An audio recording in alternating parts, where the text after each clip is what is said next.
And just to touch a little bit more on the NCAs, and I'm going to invite anyone who has questions about these to get in touch on today's video, but also reach out to me at any time.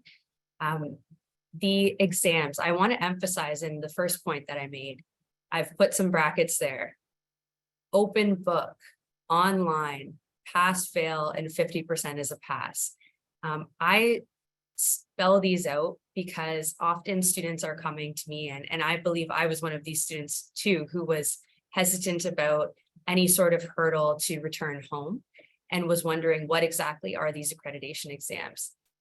These exams, when well prepared, which I believe you are when you have your education for bond and you've taken the Canadian law exams at bond, or at least have your knowledge base from completing your degree at bond, you can pass these exams. You understand how to complete an open book exam because all of our law exams are open book at bond.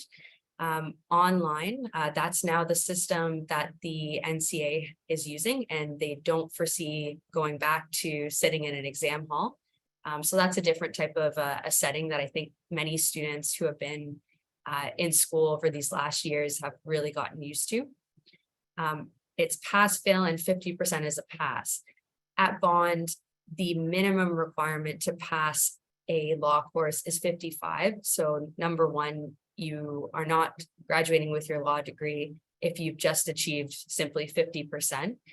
And I think I was highlighting it earlier, we're not usually striving for the bare minimums. We're striving for the top to graduate with distinction and to be able to return home and have a really competitive resume and to have a lot to speak about with potential employers. So you're going to be just fine on those components, those 5 exams. The legal research model is something that has been introduced in the last year. It's a 9-week online module. It is, by all accounts, again, easy to complete for those of us who learned our Canadian legal research methods while at bond, because we got really used to using CanLE and a variety of other online resources.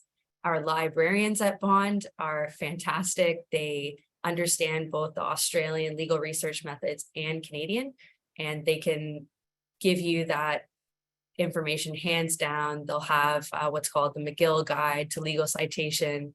They know that like the back of their hands. So they'll be able to assist you while you're at school to be able to complete that legal research model quite easily too. And then you'll be issued your certificate and you'll be on to the province of your home, your choice, wherever you wish to be called, to go through the licensing process like all of your classmates would have done and will be doing if you stayed in Canada.